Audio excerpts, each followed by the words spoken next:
Muy buenas tardes, tengan todos ustedes. Es un gusto y un lujo para la Academia Mexicana de Derecho presentar la primer mesa relativa al interés superior de la niña, niño y adolescente. Y hoy tenemos de verdad una mesa impresionante.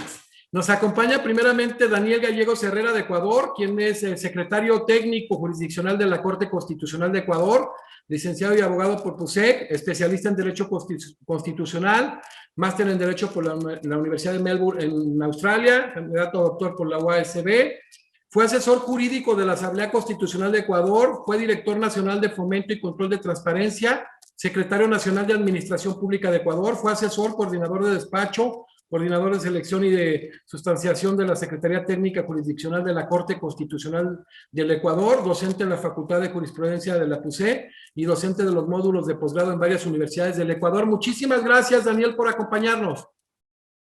Muchas gracias a ti, Jesús. Comentarte que ha sido designado, como se hace siempre muy cuidadosamente, miembro honorario de nuestra academia.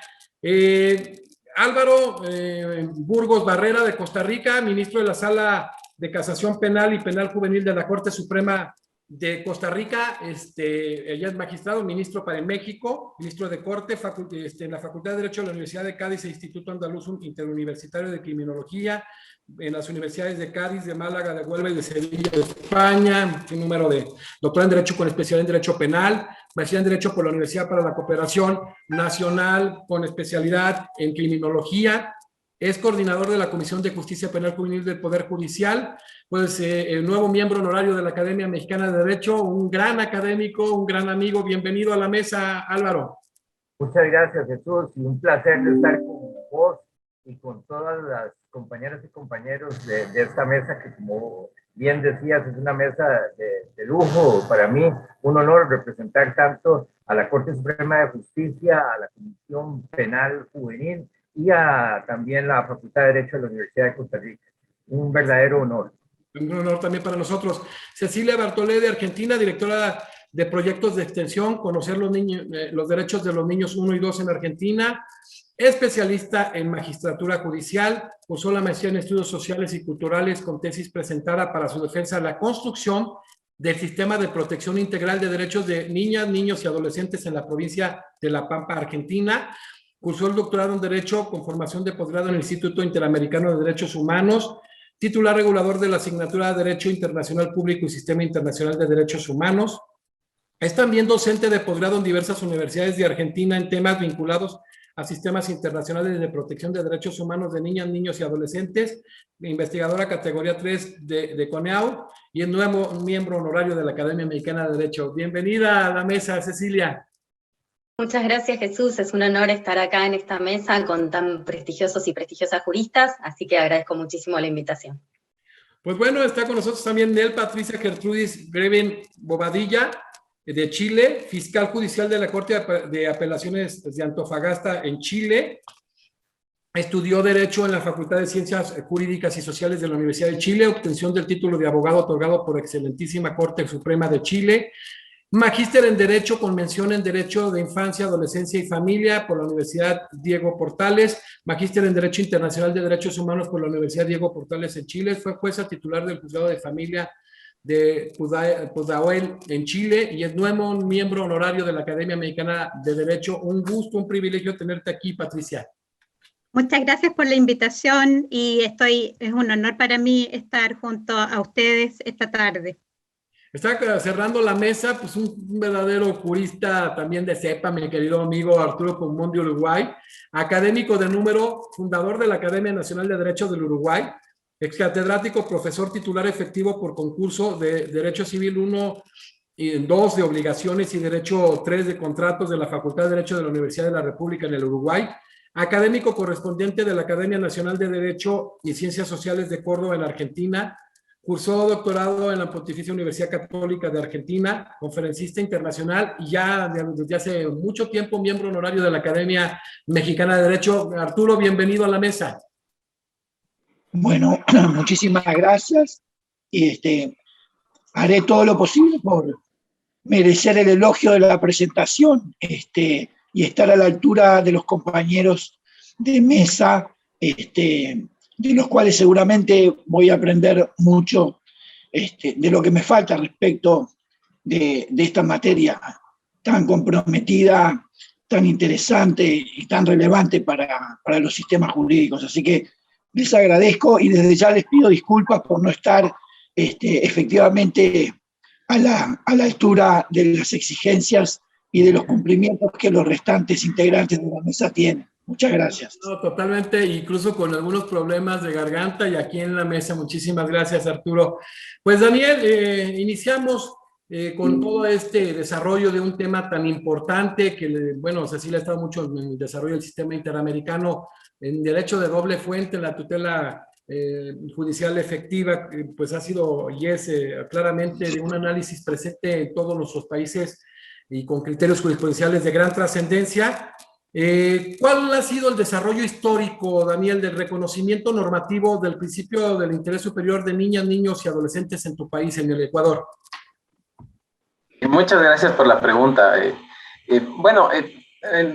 Si nosotros hacemos un recuento histórico de cómo el Ecuador ha avanzado respecto de este tema específico relacionado con el interés superior del niño, vamos a ver que Ecuador inicia este camino, como la mayoría de estados, al inicio de la década de los 90, ¿no es cierto?, cuando en 1990, el 1 de junio, ratifica la Convención de los Derechos del Niño, y en 1993 hace sus primeras reformas al Código de Menores, reformas que resultaron ser un poco insuficientes, porque como la mayoría de legislaciones en la época terminaba siendo una normativa estancada en la doctrina de la situación irregular, esta doctrina que habla de la minoridad y este tutelaje a los niños, niñas y adolescentes normalmente que se los considera, digamos, no como unos sujetos de derechos, sino como objetos de protección, ¿no? En el año 1998, con la Constitución que en esa época, digamos, fue promulgada, se reconoce por primera vez constitucionalmente estos principios de protección integral a niños, niñas y adolescentes. Y específicamente el interés superior del niño fue uno de los reconocimientos más relevantes, ¿no? Después, en el año 2003, ya con un reconocimiento constitucional, no solo del interés superior del niño, sino de los demás principios, y además el reconocimiento de la existencia de un sistema de protección integral, digamos, descentralizado, además, de niños, niñas y adolescentes, se crea el Código de la Niñez y Adolescencia, que recoge toda esta doctrina renovado, ¿sí? Y en el artículo 11 reconoce este principio del interés superior del niño, que efectivamente, de acuerdo a lo que dice la Convención, también sigue esa línea, no es un principio de orientación, orientado a satisfacer el ejercicio efectivo de los derechos. Por otro lado, es un deber de las autoridades ajustar sus decisiones y acciones a esta protección de derechos, busca el justo equilibrio entre derechos y deberes de niños, niñas y adolescentes, bueno, establece dos normas, además, dentro del código que podrían ser discutidas ya en el contexto de la nueva Constitución, que es, primero, que prevalece sobre el principio de diversidad étnica y cultural, y por otro lado, dice que es un principio de aplicación que no se puede alegar contra norma expresa y no sin haber escuchado previamente la opinión de niños, niñas y adolescentes, ¿sí? En el 2008, la nueva Constitución del Ecuador, que fue producto de un proceso bastante participativo, recoge esencialmente lo que dice la Constitución de 1998, pero en un contexto diferente, un contexto en el cual, además, niños, niñas y adolescentes son considerados junto con otros grupos, lo que denominamos grupos de atención prioritaria, que tienen una protección especial por parte del Estado y prioridad en la prestación de servicios públicos, del acceso a bienes y servicios por parte del Estado, y además protección por parte de no solo de los entes públicos, sino también de los privados y la sociedad en general, ¿sí? Esencialmente, la nueva Constitución trae la misma redacción respecto al principio específico del interés superior del niño, que dice se atenderá a su principio de interés superior. Realmente no hay un cambio muy grande en la redacción del principio. Sin embargo, hay que considerar que en la Constitución del 2008, las normas contenidas en tratados e instrumentos internacionales de derechos humanos, esto implica sentencias en casos contenciosos, opiniones consultivas de la Corte Interamericana de Derechos Humanos, observaciones generales de derechos humanos, son, primero, parte del ordenamiento jurídico ecuatoriano, son de directa e inmediata aplicación y su aplicación es preferente respecto de cualquier norma en cuanto sean más favorables.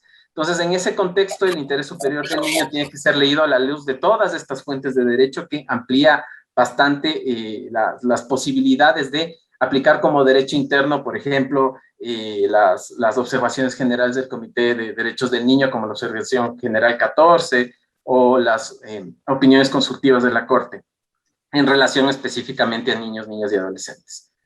Entonces, un marco de protección bastante grande y amplio. Álvaro, bueno, ya con esta introducción que nos da lo que sucede en este momento en el tema, precisamente, Daniel, en Ecuador, preguntarte el desarrollo histórico-conceptual de la persona menor de edad. Muchas gracias. Primero que todo quiero agradecer a la academia y a Jesús este interés particular en un tema que es, como son todos los temas de la materia penal juvenil, poco tratados por los académicos. A veces algunas personas piensan que trabajar con la justicia penal juvenil es como jugar en segundas o en terceras divisiones, y eso es absolutamente falso, ¿verdad? Como si cuando estamos analizando un homicidio calificado de un adulto o un homicidio calificado cometido por una persona menor de edad, hay menos responsabilidad o menos dificultad de hacer un análisis de la teoría del delito. Todo lo contrario, yo siempre lo digo claro, duro y muy fuerte. Es decir, el que sabe penal juvenil generalmente sabe más que el típico penalista de adultos, porque sabe todo lo que tiene que saber el penalista de adultos, más la doctrina, más la jurisprudencia y más la legislación especializada en materia penal juvenil, ¿verdad? Entonces, eso lo tenemos que tener muy claro, porque todo lo contrario, ¿verdad? Hay que tener, aparte de eso, una sensibilidad, ¿verdad? Particular, la epidermis que tiene una persona que trabaja en la materia penal juvenil es diferente.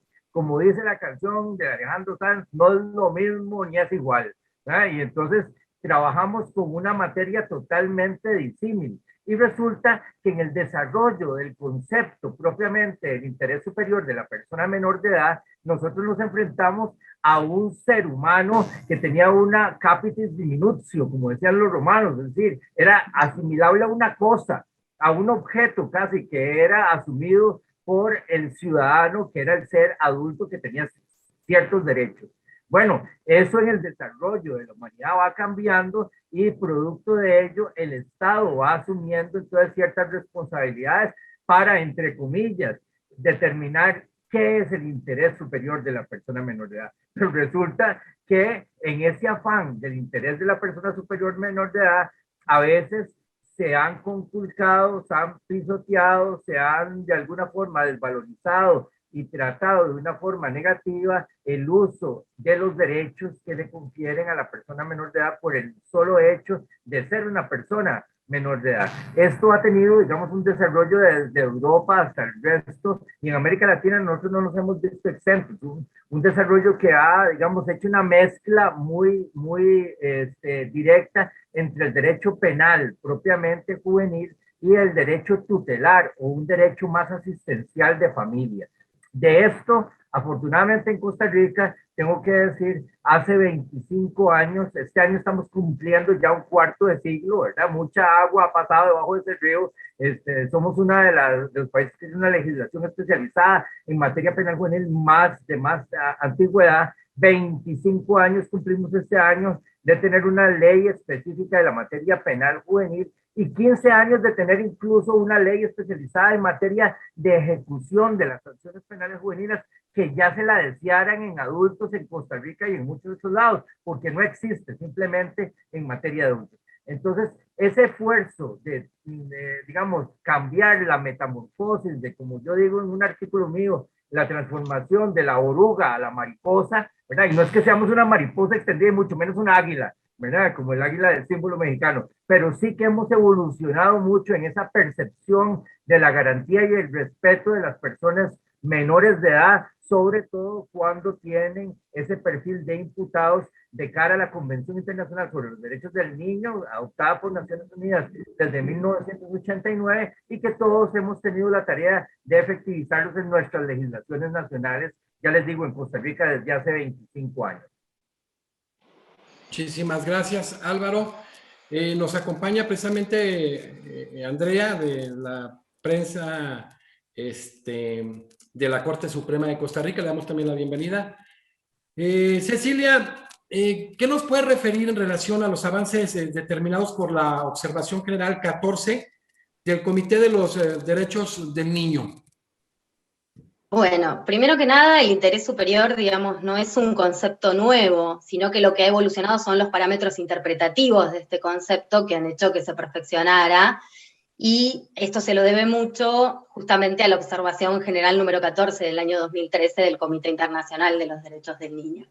Este concepto surge o está mencionado por primera vez en un instrumento internacional en la Declaración de los Derechos del Niño, que ya es un instrumento de 1959. Pero también lo podemos encontrar en otros instrumentos, como por ejemplo en la Convención sobre Eliminación de todas formas de discriminación contra la mujer, ¿sí? Aunque es en el marco de la Convención Internacional de los Derechos del Niño, como bien decía Daniel, que el interés superior del niño se transforma en uno de los principios sustantivos y troncales de esta convención. Y por supuesto se plasma de una manera genérica en este artículo 3 de la Convención, que lo que dice es que en toda medida que intervengan niños, niñas y adolescentes, se tiene que tener como consideración primordial el interés superior. El interés superior también se menciona en otras normativas que contiene la Convención y también en los protocolos facultativos, por ejemplo, en el protocolo facultativo de venta, tráfico y prostitución infantil, o en el último protocolo facultativo, el protocolo facultativo número 3, que incorpora las comunicaciones individuales. Y si bien es un concepto que ha sido muy mencionado por la doctrina y la jurisprudencia, también es un concepto que ha sido sumamente criticado por su vaguedad y por su abstracción, ¿sí? El interés superior del niño es un concepto jurídico indeterminado que deja, en definitiva, un gran margen de discrecionalidad a la autoridad que lo está construyendo y que mal utilizado puede reproducir parámetros de lo que se consideraba como el sistema tutelar. Por eso, esos parámetros interpretativos que establece la Observación General 14 le han dado mucha más claridad a cómo debe aplicarse y construirse el interés superior del niño en el marco de los procesos de evaluación y determinación. Una de las cuestiones más interesantes que plantea esta Observación General 14 es que el interés superior del niño tiene que entenderse como un concepto trino, como un principio jurídico, como un derecho sustantivo y como una garantía de procedimiento. Como un principio jurídico lo que quiere decir es que guía el obrar estatal, ya sea en la construcción de una norma jurídica, de una política pública, pero también cuando estamos frente a una norma que puede tener dos interpretaciones, siempre tenemos que escoger aquella que mejor satisfaga las necesidades de los niños, niñas y adolescentes. Por otro lado, como derecho sustantivo, digamos, no pierde su naturaleza de derecho humano inalienable, y por lo tanto es exigible, y esta exigibilidad lo transforma en que su incumplimiento puede acarrear responsabilidad internacional. Y entonces, ¿qué es lo que tendrían que hacer los estados? Los estados tienen que establecer procedimientos transparentes de evaluación y de consolidación del interés superior del niño, justamente para poder explicar de dónde surge el interés superior del niño en los casos concretos. Y como garantía de procedimiento, además, en todo este proceso de evaluación y de construcción del interés superior del niño, el Estado debe explicar qué elementos tuvo en cuenta para construir el interés superior del niño, cómo se valoró concretamente la opinión de ese niño, niña o adolescente en el marco de ese proceso, y cuáles son las alternativas que tuvo en cuenta, digamos, al momento de concretar esta configuración del interés superior del niño. Ese es uno de los principales aportes que tiene la Observación General. Muchísimas gracias, Cecilia. Patricia, ¿cómo podemos concebir el interés superior precisamente como directriz general? Bueno, el interés superior es, como bien dijo Cecilia, un principio y un derecho. En cuanto a principio, orienta todas las decisiones del juez y lleva a preferir aquella interpretación de las reglas que mejor garantice los derechos del niño, que en definitiva es la concreción del interés superior del niño, como lo ha dicho tanto últimamente la Observación General número 14, pero previamente en nuestro medio Miguel Sillero y en el contexto internacional Michael Freeman. y en tanto directriz general tiene que ser utilizada por el juez para la toma de decisiones, pero también por el legislador, por el constituyente. Nosotros estamos en Chile en un proceso constituyente porque nuestra constitución no recoge ningún derecho del niño, y eso ha motivado a que, por ejemplo, el Tribunal Constitucional en sus decisiones muchas veces tome en cuenta o cite disposiciones de la legislación interna para desaplicar las normas generales. Por ejemplo, ahora, últimamente, se está discutiendo, todavía no se termina de discutir, lleva 6 años en discusión, la Ley de Garantía de Derechos de los Niños, Niñas y Adolescentes. Y uno de los puntos que fue discutido a nivel del Tribunal Constitucional fue precisamente el de la autonomía progresiva. Y en las sentencias del Tribunal Constitucional se citan disposiciones del Código Civil para declarar inconstitucionales ciertas reglas que aparecían en este nuevo proyecto. Entonces, como no tenemos nosotros en la legislación interna claramente delimitado a nivel constitucional los derechos, y tampoco nuestra Constitución es muy clara sobre el valor que se le debe dar a los tratados internacionales, ha servido para que se tomen este tipo de decisiones. Por lo tanto, lo que esperamos es que en la nueva Constitución uno de los puntos que se recoja con fuerza son los derechos del niño, de manera que exista claridad acerca de cómo deben interpretarse a nivel interno. Perfecto, gracias. Y vaya que está esa sentencia Tala Rifo que establece parámetros muy importantes en cuestión este tema que acabas de abordar. Arturo, continuando y cerrando la primera fase de esta extraordinaria mesa, ¿cuál consideras el problema metodológico que existe en la determinación del interés superior de la niña, niño y adolescente? Antes que nada quiero aclarar que me importa mucho la materia metodológica y los abordajes metodológicos, y que yo he percibido en algunas ocasiones que para la configuración conceptual de lo que se denomina interés superior del niño, no ha habido, desde mi muy austero y modesto punto de vista, no ha habido una apoyatura metodológica, y a partir de ahí, como efecto consecuencial, se derivan problemas de difícil solución.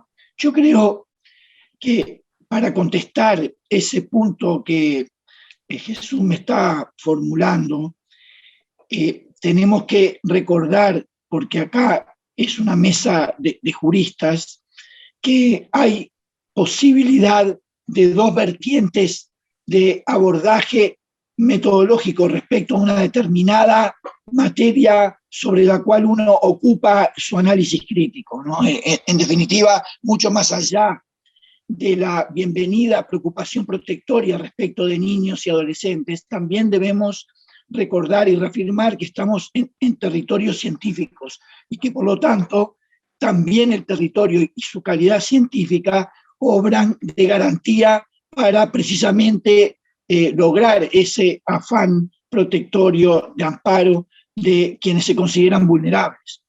El problema metodológico en derecho en general y en esta materia en particular, reitero, de acuerdo a mi parecer muy modesto, y que someto, por supuesto, a la consideración de ya no de pares, sino de superiores a mí en el conocimiento de esta materia, es el siguiente. Cuando hay una problemática jurídicamente interesante, jurídicamente convocante de preocupación, uno puede tener o una visión casuista, una visión fundada en metodología inductiva, o una visión sistemática, fundada en pensamientos que necesitan y requieren de teorización. Y todo apoyado también en determinadas claves que vienen del lenguaje con el cual uno percibe que la situación se denomina. Yo propongo en esta mesa que pensemos ¿qué diferencia podría existir desde el punto de vista de una resolución conceptual de la problemática, sobre todo metodológica? ¿Qué pasaría si en lugar de decir interés superior del niño y del adolescente, no estoy cuestionando eso, simplemente lo coloco como un modelo para actuar, ¿verdad?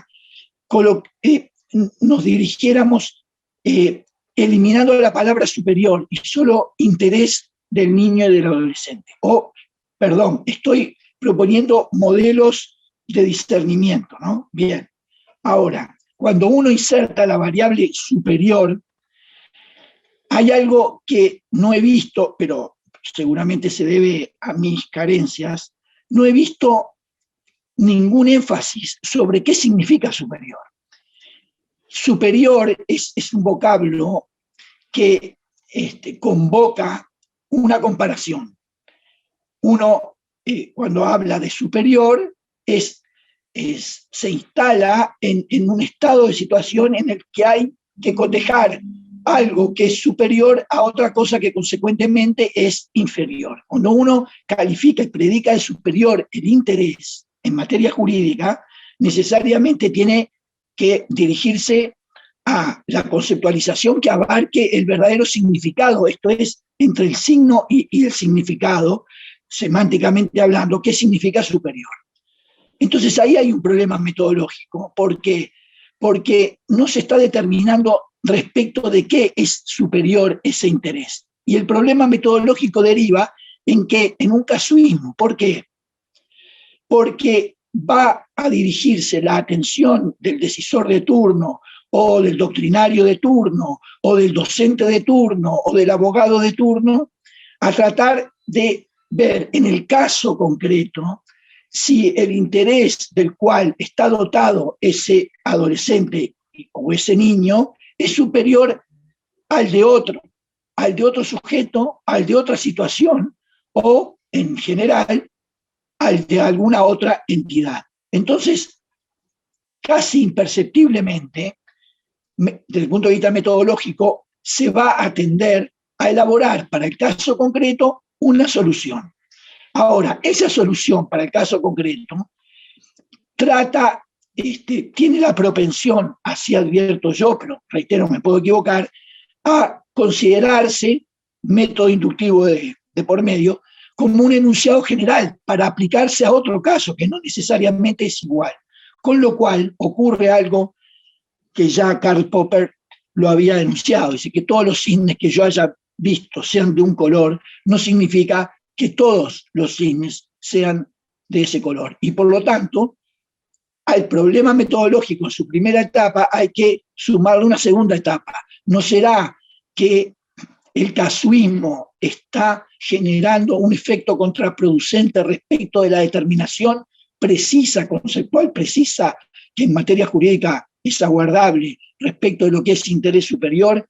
Porque limitar al caso concreto puede, por supuesto, es bienvenido para el caso concreto, pero está faltando, me parece a mí, y ese es el problema metodológico, está faltando una consideración un poco más amplia, tratar de colocar pensamiento abstracto, porque en la abstracción realmente no es algo disvalioso, todo lo contrario, tiene el perfume de la intemporalidad, eso es maravilloso. Entonces, con pensamiento abstracto, tratar como llave maestra de conceptualizar categorías sin necesidad de estar recalando en el caso concreto, cuyo marco perimetral puede llegar a ser demasiado angosto como para fortalecer la disciplina y al mismo tiempo la finalidad que sus cultores tienen, que es de proteger a quienes se consideran vulnerables.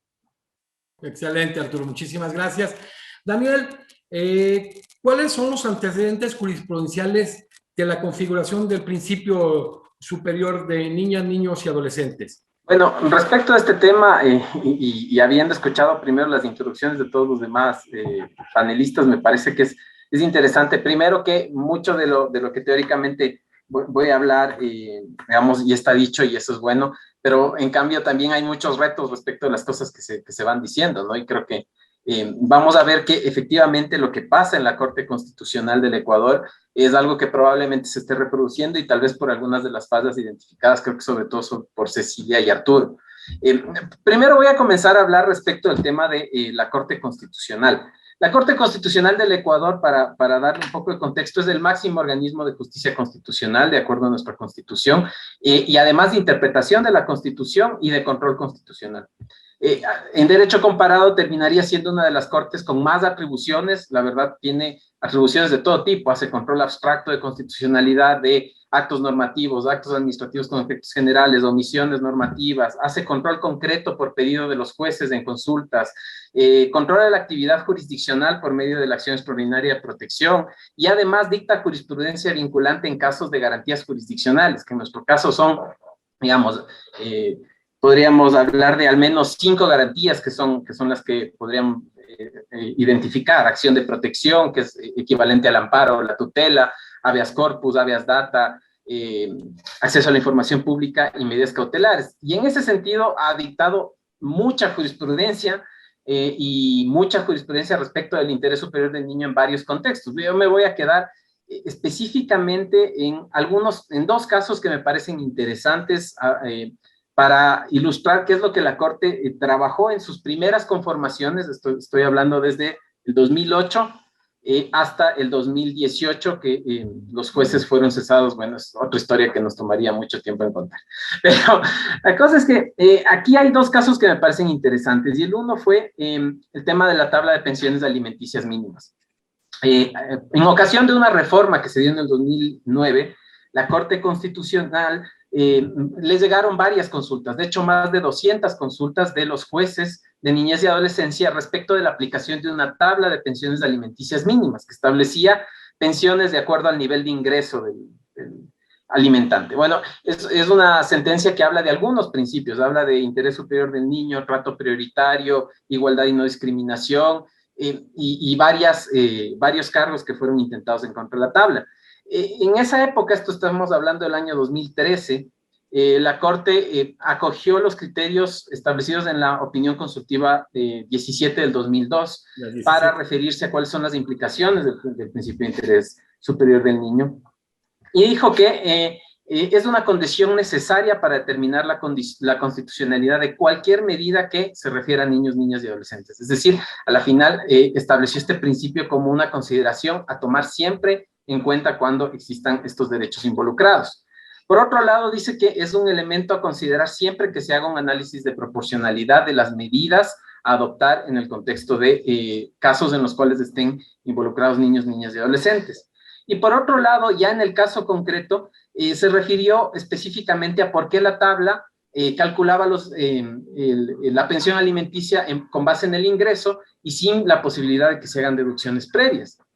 Y en aplicación del interés superior del niño, al menos como lo concibió, dijo que esto tiene una explicación en el sentido de que los alimentos al niño se deben antes de hacer cualquier consideración respecto del ahorro o endeudamiento del hogar, en el sentido de que se le tiene que dar prioridad en las consideraciones, y por lo tanto dijo que la tabla es constitucional, ¿sí? Después tenemos otro caso que es bastante interesante, que tiene que ver con un caso de doble maternidad. Este caso se conoció como el caso Satia.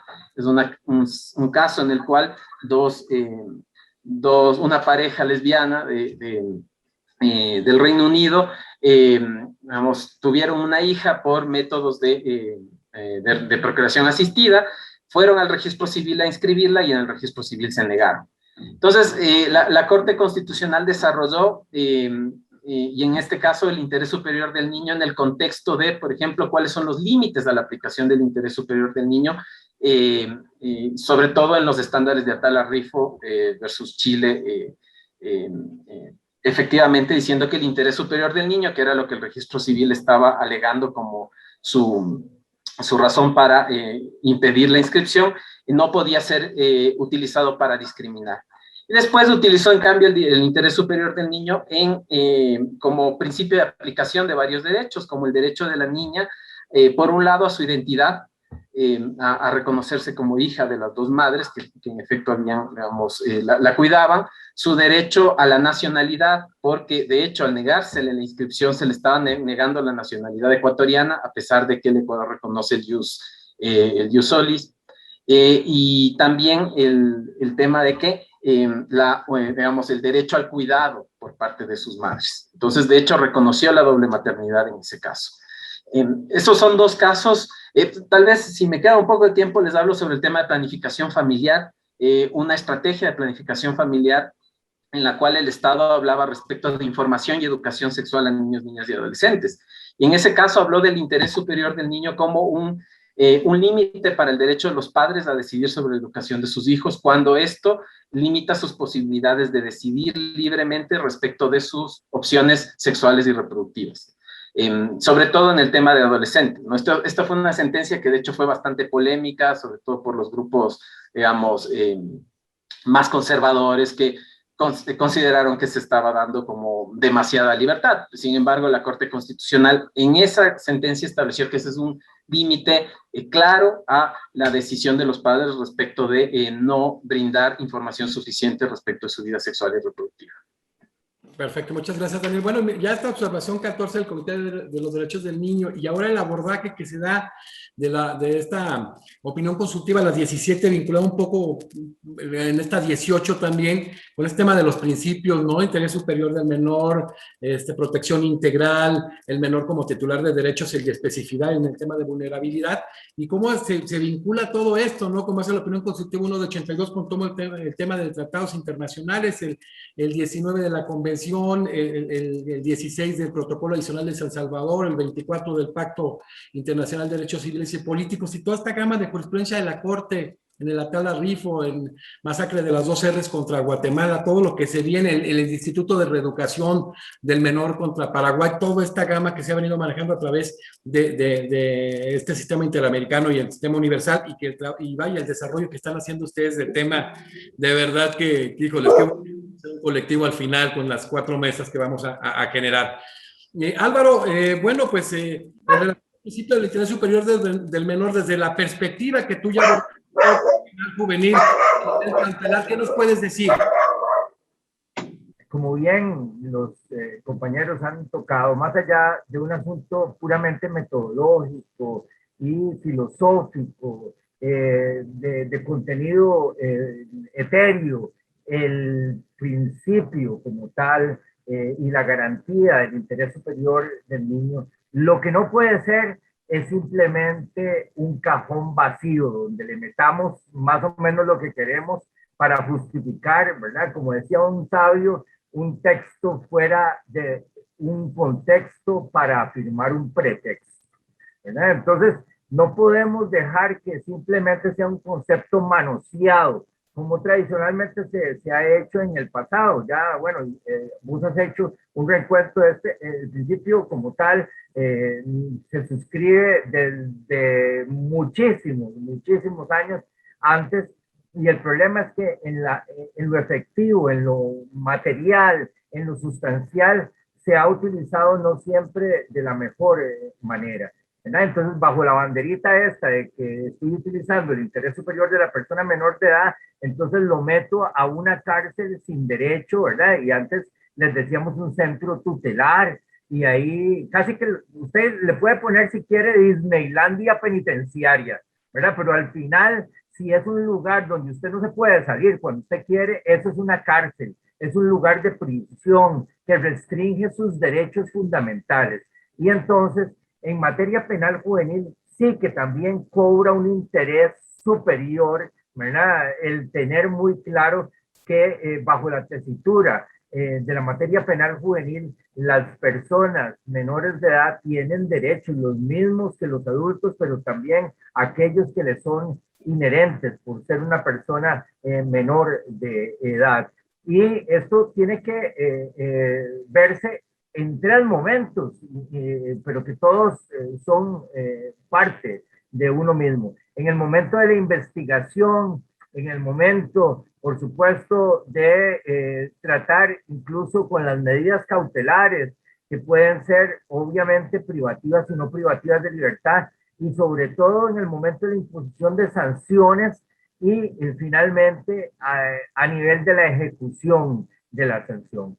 Entonces, la excepcionalidad de la aplicación de la medida privativa de libertad, sea esta cautelar o a nivel sancionatorio, debe darse siempre bajo una tutela rigurosa de la aplicación del interés superior de la persona menor de edad. Y esto es algo que a veces lo decimos, pero se pasa muy por alto, porque esto se materializa en cada decisión en la cual un juez tiene la obligación de fundamentar, ojo, cuál es el interés superior que se ve plasmado y de qué forma absolutamente excepcional le va a aplicar una restricción a un derecho fundamental, que no puede ser necesariamente la libertad, puede ser que esté restringiendo muchas otras cosas, pero cualquier restricción a un derecho fundamental de manera cautelar o de manera sancionatoria en el campo penal juvenil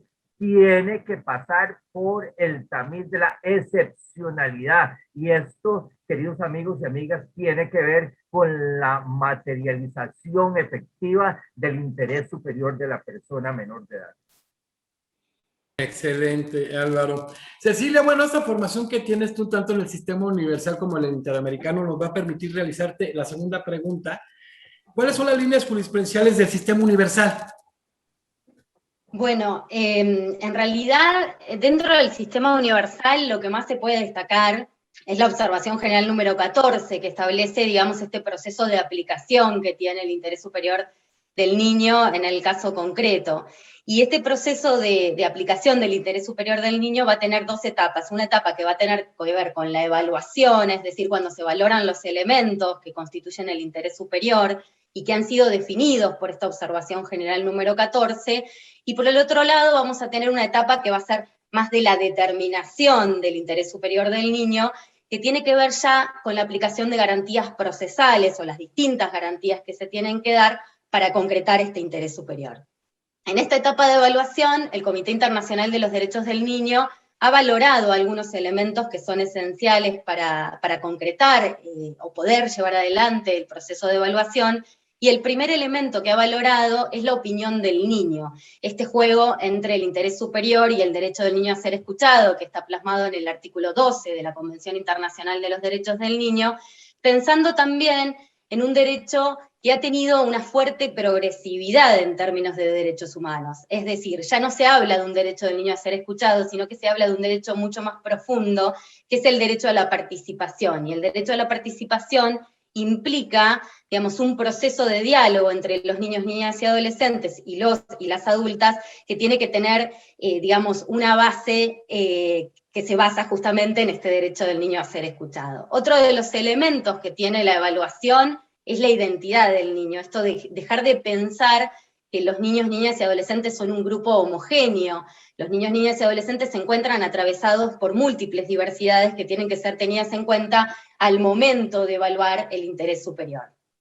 Otro de los elementos que ha definido esta observación general número 14 es también la protección de la familia, entendiendo a la familia, digamos, como la unidad en la cual el niño, niña o adolescente va a desarrollarse, y pensando también que tiene que ser la última ratio la separación del niño de su familia, ¿sí? En pos de la construcción de este interés superior.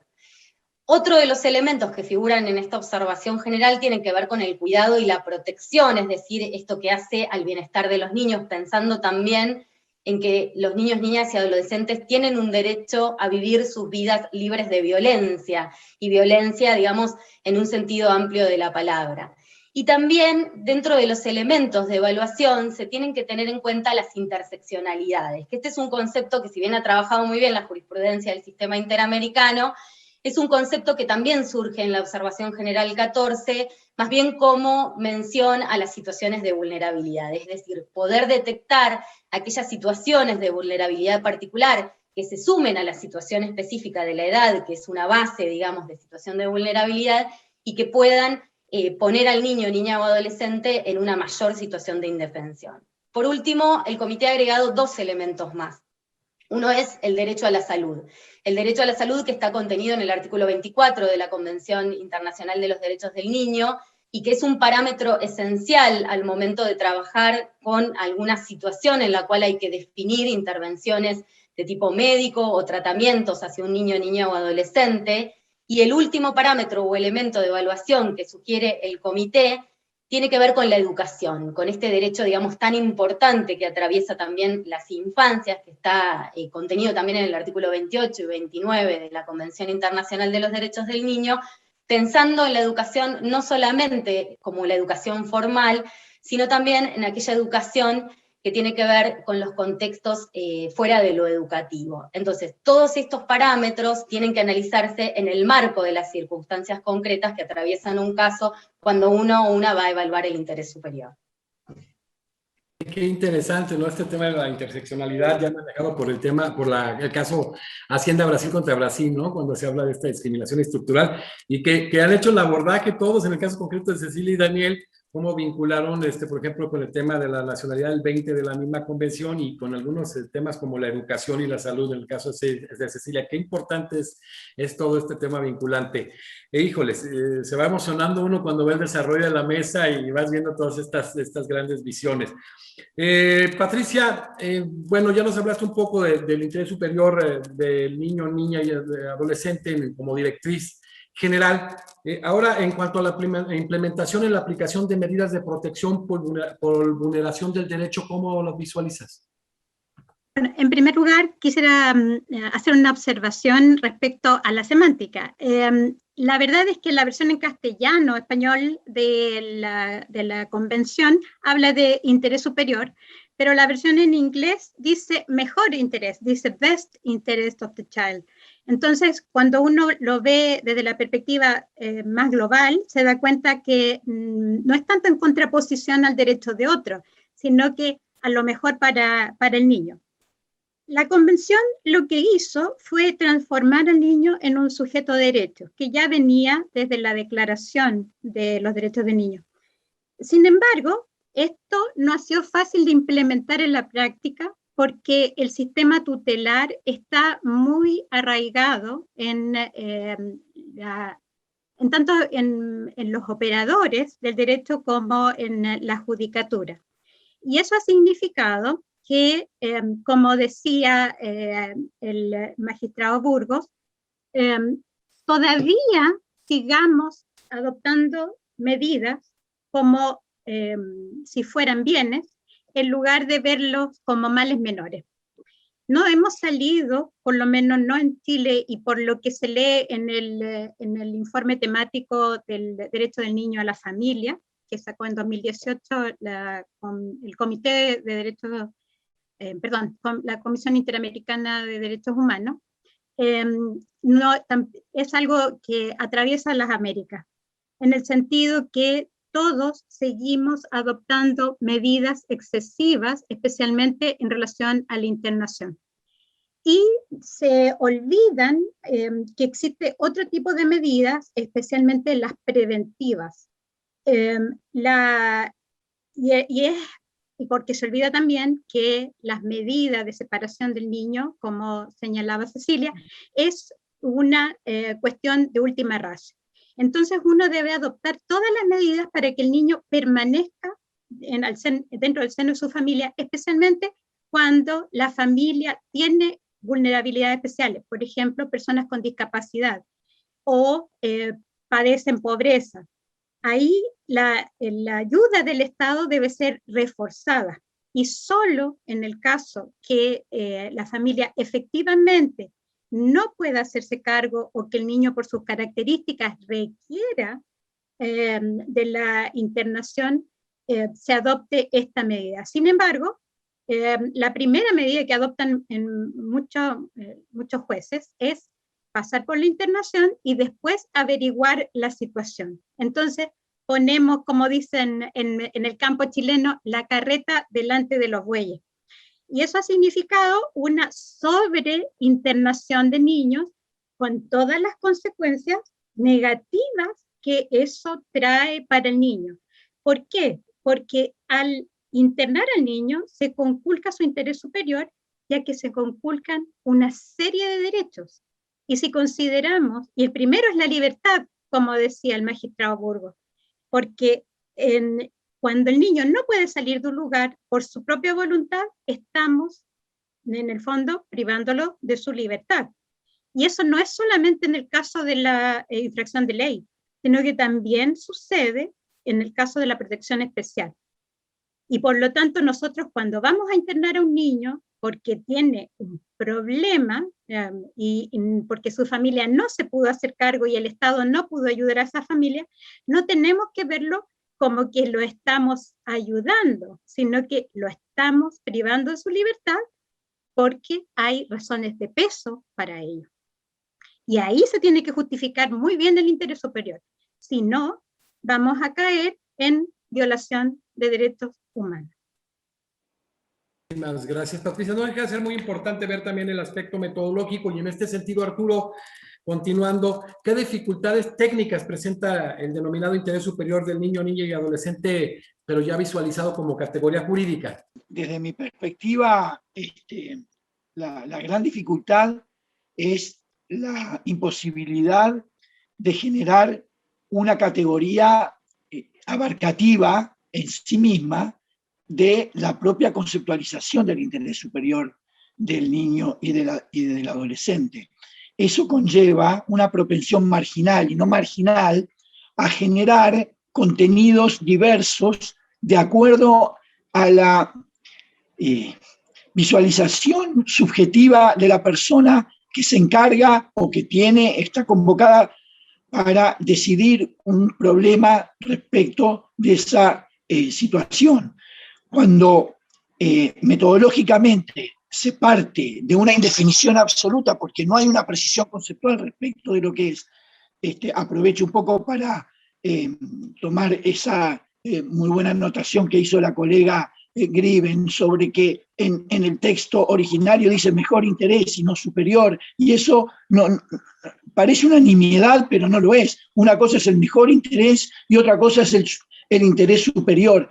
Y ese interés superior, como yo quise puntualizar en mi precedente intervención, es necesariamente comparativo. Ahora, ¿qué dificultades técnicas presenta el denominado interés superior del niño y del adolescente? Hasta ahora, la imposibilidad de generar una categoría, reitero, yo no le tengo miedo a las abstracciones, una categoría abstracta dentro de la cual uno pueda tener la garantía de que desde el punto de vista de la precisión conceptual se está frente a un problema de interés superior o de interés mejor. Miren, hablo del Uruguay, no voy a hablar de la Argentina, por más que estoy muy vinculado, Cecilia, a tu querido país. Mi homenaje, por ejemplo, a Tilio Alterini, a Roberto López Cabana, a Alberto Bueres, a Ricardo Lorenzetti, a toda esta gente maravillosa que son amigos. Bueno, hablo de mi país. Miren, lo que está ocurriendo en el Uruguay, sobre lo cual he alertado contra mucha gente que cuando uno trata de mover con cuestionamientos legítimos un estado de situación denominado establishment, recibe, en lugar de recibir una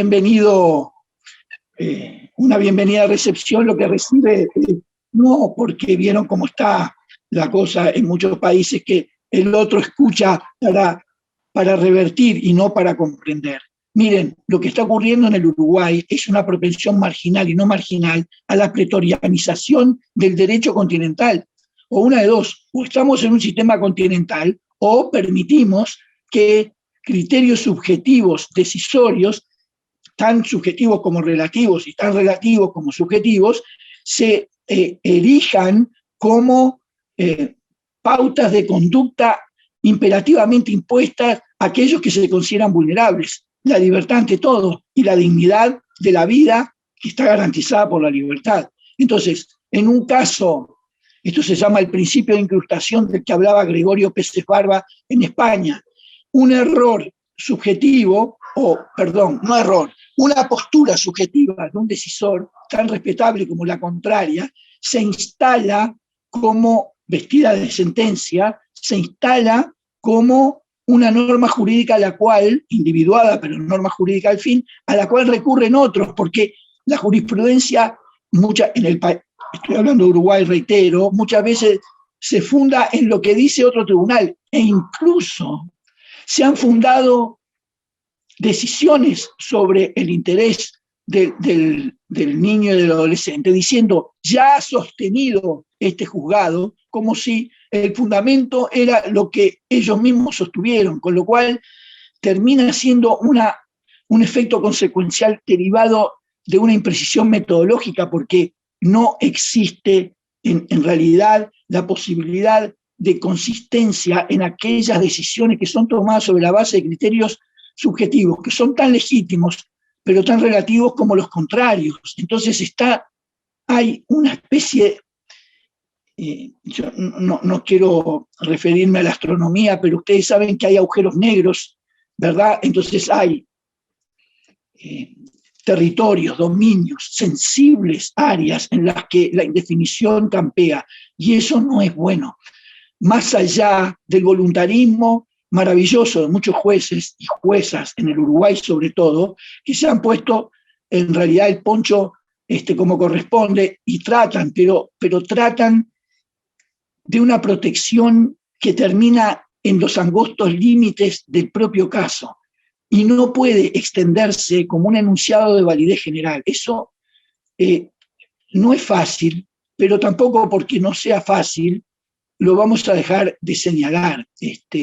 Así que hay una problemática que deriva de ese punto de partida metodológico que me parece importante, ¿no? Pero bueno, esto es lo que modestamente opino.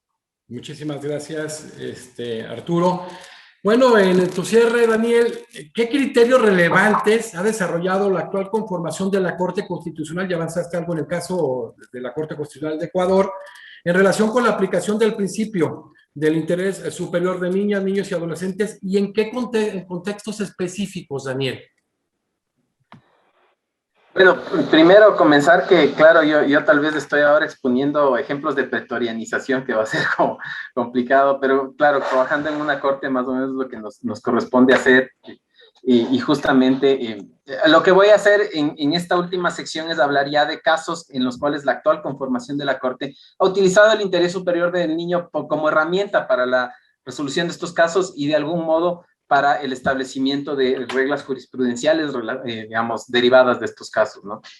Voy a comenzar con un caso que es interesante de un habeas corpus respecto al internamiento preventivo de adolescentes, en el cual a un adolescente que quedó, digamos, detenido, privado de la libertad en un contexto de juzgamiento por la comisión o la presunta comisión de un delito, quedó internado por más del tiempo establecido legalmente para ser detenido. Sin embargo, en este interín, que en Ecuador es de 90 días, por cierto, en este interín fue dictada la sentencia de primera instancia y el momento en que se presentó un habeas corpus por parte del adolescente, el argumento de los jueces de habeas corpus fue que estaba ya cumpliendo la medida socioeducativa, que sería el equivalente a la pena, y no el internamiento preventivo, porque ya estaba ejecutándose la pena.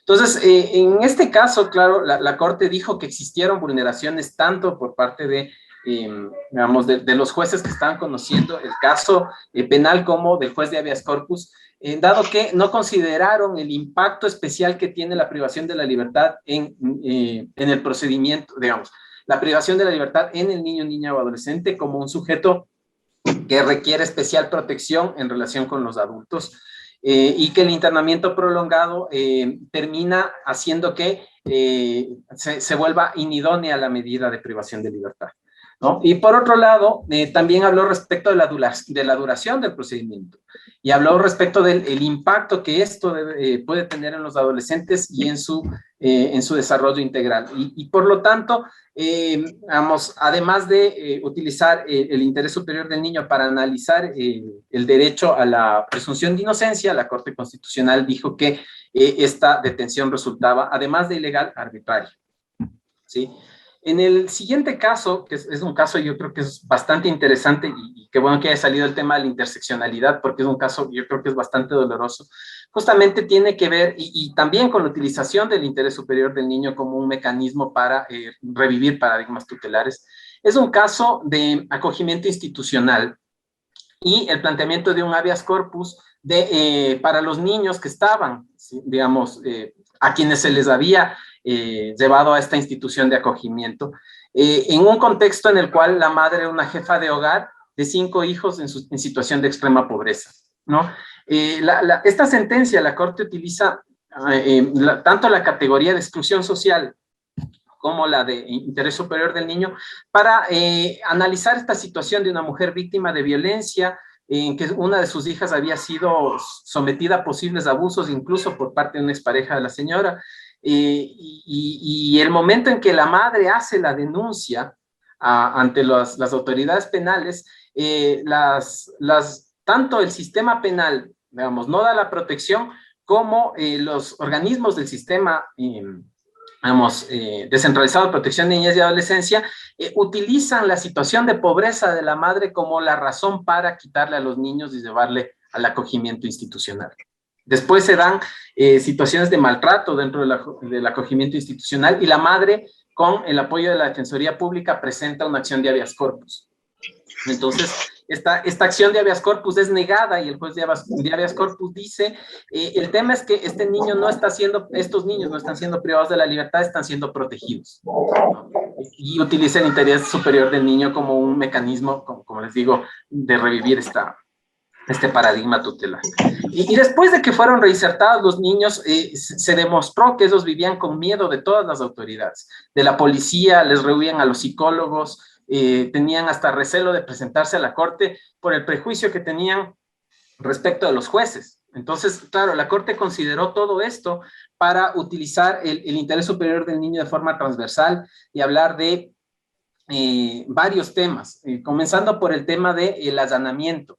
Diferenció el allanamiento de una morada cuando tú estás tratando de impedir la comisión de un delito que cuando tú estás cumpliendo la orden de un juez para el acogimiento institucional. Por ejemplo, dijo que los niños, niñas y adolescentes deben ser tratados con respeto y dignidad, que se les debe informar sobre las razones del allanamiento, que se debe procurar no portar ni exhibir armas de fuego frente a los niños. En el caso había un tema bastante importante, que era que una niña se había escondido en el cuarto porque creía que le estaban buscando a ella, el hecho de esta actitud amenazante de la policía. Entre otras consideraciones que la Corte hizo que son bastante interesantes para leer, ¿no? Sobre situación irregular, la prohibición de discriminación y sobre todo la excepcionalidad de la institucionalización. Y un último caso, que es un caso que fue notificado la semana anterior, bastante interesante también, relacionado con una pareja colombiana que solicitantes de refugio que llegaron a Ecuador a un hospital de frontera. Se le hizo un examen porque la señora estaba embarazada y los doctores determinaron que existía incompatibilidad sanguínea. Sin embargo, no hicieron nada al respecto y el día que llegaron al hospital, la madre fue atendida en labor de parto como cualquier parto normal y cuando volvieron a hacer el examen, se volvió a determinar lo que ya se sabía, sin embargo, el problema es que el hospital no estaba equipado y el niño murió. Entonces, en este caso, otra vez la Corte Constitucional utilizó el interés superior del niño como un principio de aplicación de los derechos para, aplicarlo a esta situación que además, reconoció como un problema interseccional, ¿no? Tema de niños, niñas y adolescentes y sus familias en el contexto de una solicitud de refugio. Entonces, sirvió para analizar el caso de bastantes maneras y lo aplicó en distintos contextos. Derecho a la vida, derecho a la salud, el derecho a la unificación familiar y el derecho de niños, niñas y adolescentes solicitantes de refugio. Y estableció reglas específicas para cada uno de estos derechos cuando la persona que ha sido víctima es un niño, niña o adolescente. Es igual una sentencia bastante interesante que les recomiendo, si es que quieren leerla, sería bastante bueno. Bueno, la vas a mandar al grupo que vamos a generar. Claro que sí. La Corte Constitucional Ecuatoriana. Álvaro, pues para cerrar tu participación, el interés superior de la persona menor de edad de cara a la sanción penal juvenil. Ya se ha venido abordando el tema por varios de ustedes, y entonces, ¿cómo lo podrías desarrollar?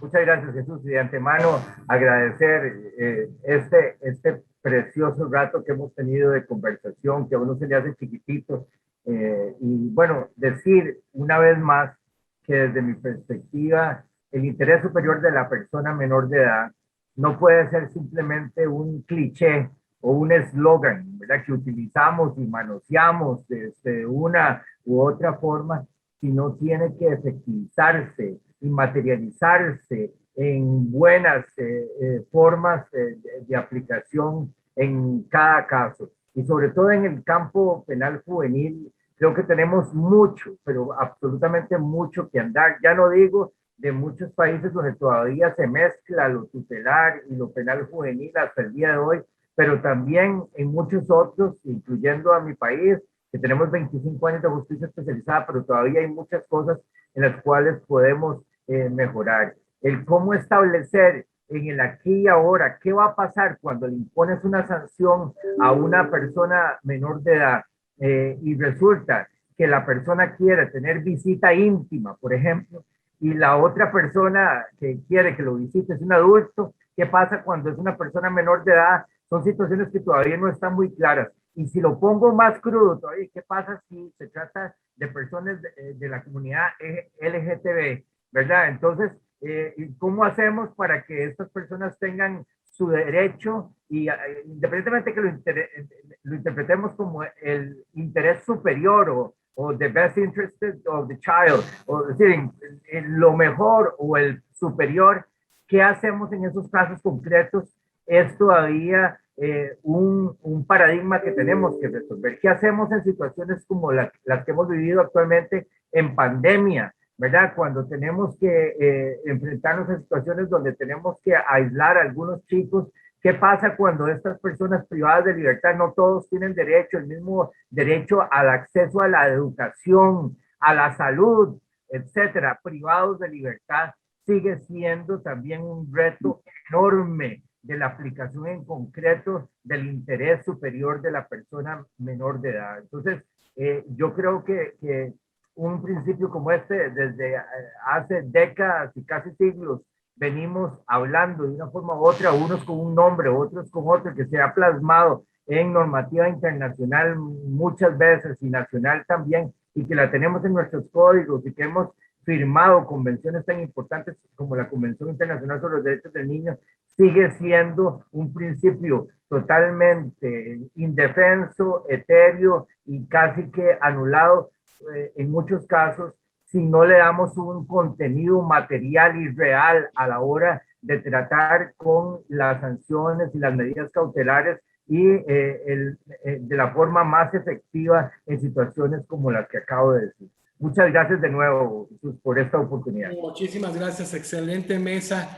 Cecilia, pues ya abordaste las líneas jurisprudenciales del sistema universal. Vamos a ver ahora los aportes de nuestro sistema, del sistema interamericano. Bueno, la evolución del sistema interamericano en materia de niñez ha sido y es sumamente interesante, sobre todo en los últimos casos que ha resuelto la Corte, donde ha trabajado muy bien esto que mencionaba Daniel, de la interseccionalidad. Y hay que destacar dentro de la labor de la Corte Interamericana esta posibilidad de construir el artículo 19 en base a esta idea de corpus iuris, es decir, la posibilidad de traer normas que pertenecen a otro sistema justamente para ampliar, digamos, la protección existente.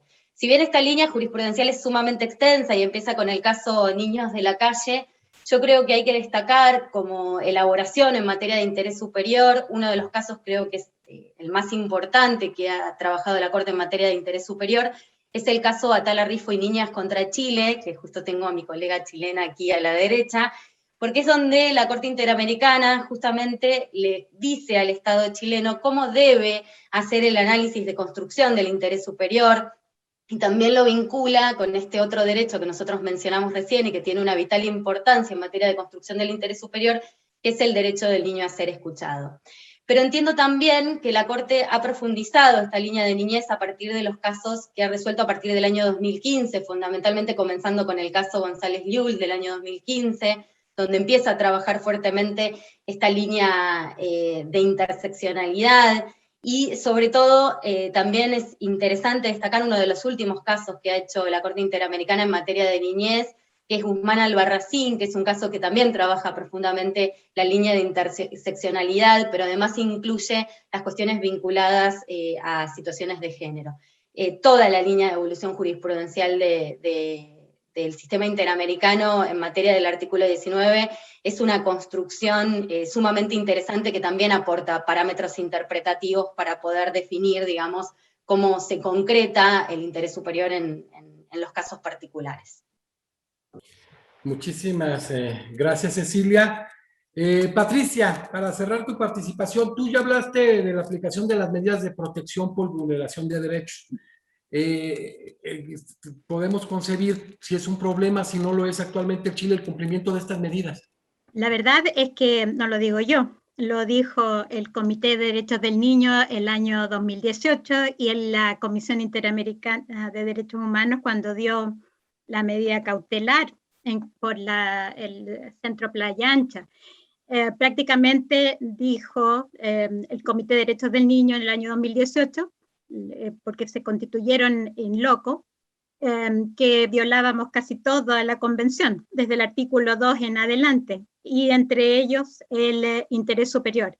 El artículo 2 porque afectaba mayormente a los niños pobres, el artículo 3 porque no se respetaba el interés superior de los niños, el artículo 4 porque no se le daba la preeminencia en cuanto a las partidas presupuestarias, el artículo 7, el artículo 9 porque no se respetaba el derecho preeminente de la familia, el artículo 18, el artículo 20, el derecho a la salud, el derecho a la educación, en fin, todos los derechos de los niños que estaban institucionalizados estaban siendo vulnerados.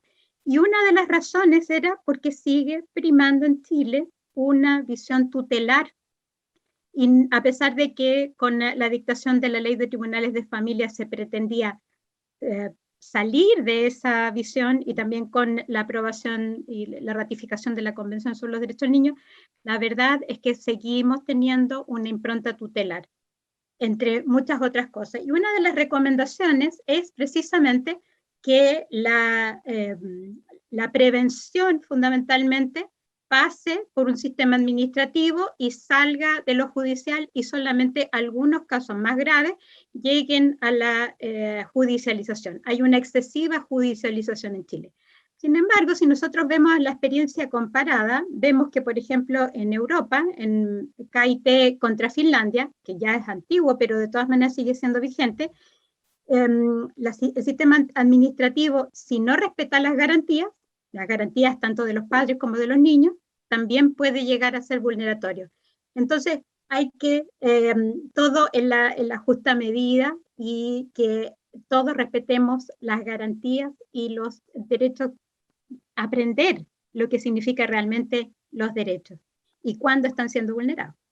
Gracias, Patricia. Qué bueno que se hable de este tema, ¿no? De la tutela judicial efectiva multinivel, ahora que se ha hecho ese abordaje desde el sistema universal y interamericano, y obviamente en el derecho doméstico, y que en un punto tan trascendente como es el tema que tratamos hoy, se ponga especial atención, y sobre todo de todo ese tema pretoriano, ¿no? En el sistema interamericano que aludía a Cecilia y Patricia, Daniel, pues ha valido la pena. Arturo, para cerrar el Crocomol, pues ya abordamos estos temas de los problemas metodológicos, el tema de las dificultades técnicas. ¿Qué consecuencias se presentan a partir del problema metodológico que se detecta respecto del interés o el que se denomina interés superior del niño, niña y adolescente, y que tú has concluido que tiene problemas metodológicos y algunas dificultades técnicas? Bien, voy a aprovechar un poco porque me da la impresión que estamos en la etapa de conclusión y de propuestas conclusivas, ¿no? Entonces voy a aprovechar un poco para contestar esa pregunta, para responder a esa inquietud. También lo que me parece que desde mi punto de vista resulta importante, claro, dejar en claro acá, por lo menos desde mi perspectiva, ¿no? Que hay una muy calificada cantidad de pensadores en materia de niñez y de adolescencia en Latinoamérica. Pensadores preocupados, no científicos en Torres de Marfil, sino en Torres de Marfil, pero mirando la realidad. Entonces, me da la impresión de que el verdadero desafío ahora es no solamente hacer recopilación de casos, hacer observaciones críticas, analíticas, reflexivas sobre cómo va la marcha en Latinoamérica respecto de la tutela y al mismo tiempo de la generación de participación proactiva de las personas que son en definitiva el principio y el fin por el cual estas disciplinas están siendo trazadas. Y es un desafío muy claro, un desafío que han tenido todas las ramas del derecho, de las que ahora, recién ahora, en el mundo contemporáneo, se han dado pautas muy claras. Se habla de interseccionalidad, como dice Cecilia, también en materia de derecho ambiental y la transversalidad, se habla de diálogo de fuentes, esto es, impedir la compartimentación del derecho, porque el derecho es uno solo y solo por temas didácticos o pedagógicos se le estudia de acuerdo a cada una de las ramas, pero falta el toque final. Yo creo que haga circular y tratar precisamente de modo unitario. Fíjense que la palabra universidad nos está marcando el camino, unidad en la diversidad, esto es, el derecho es uno solo a pesar de la diversidad de sus distintos segmentos, pero segmentos que paradójicamente son diversos, pero que se unen en definitiva en esa unidad. Y el desafío creo que es, yo sé que no ustedes, pero esto no ha causado mucha bienvenida en algunos foros. El desafío es teorizar, armar un sistema teórico respecto del concepto que ahora nos convocó, que es el del interés mejor o del interés superior. Una conceptualización sistémica y no una apertura de puertas al casuismo, porque el casuismo termina siendo una falta de garantías, porque, un adolescente puede perfectamente decir por qué a mí se me aplica la misma solución que en un caso del cual no se puede extraer ninguna pauta de analogía, porque cada caso es un universo. Entonces lo único que puede abarcar a todo es una sistematización teórica. Y ese es el gran desafío de los juristas que muy valiosamente están en términos proactivos levantando el estandarte de banderas preocupadas por los vulnerables que no son solamente los adolescentes, porque también los adultos son vulnerables y sobre su vulnerabilidad generan vulnerabilidad a sus hijos o a sus relaciones familiares. Por lo tanto, creo yo que hay un desafío y este tipo de encuentro, más allá de las distintas ópticas que por supuesto son bienvenidas, son los que de a poco van generando la construcción de una teoría del interés superior del niño. Bueno, pues una mesa extraordinaria, la primera mesa relativa al interés superior de la niña, niño y adolescente con una gama de juristas de nuestra América Latina maravilloso. Despedimos primeramente a Daniel Gallegos Herrera, secretario técnico jurisdiccional de la Corte Constitucional de Ecuador. Muchísimas gracias, Daniel, una extraordinaria participación. Muchas gracias a ustedes por la invitación. La verdad, he disfrutado mucho y aprendido muchísimo más de lo que realmente uno aprende leyendo o lo que sea. El contacto siempre es lo que más nos nutre. Estas mesas son pedagógicas, la verdad que cada uno que va agarrando la mesa y la retoma, les queda ahí una biblioteca extraordinaria, la biblioteca virtual. Álvaro Burgos Barrera, ministro de la Sala de Casación Penal y Penal Juvenil de la Corte Suprema de Justicia de Costa Rica, en México, ministro de Corte Suprema. Muchísimas gracias, Álvaro, por estar hoy en esta mesa tan importante. Muchas gracias, Jesús, a ti, y ha sido un gustazo el estar con las compañeras y compañeros aquí hablando de un tema delicioso como es cualquiera que tenga que ver con interés superior. las distancias, las fronteras, los colores de las banderas, hasta los equipos de fútbol se desvanecen cuando estamos todos en una misma sintonía. Eso no me lo dijiste el sábado, eso no me lo decías. No.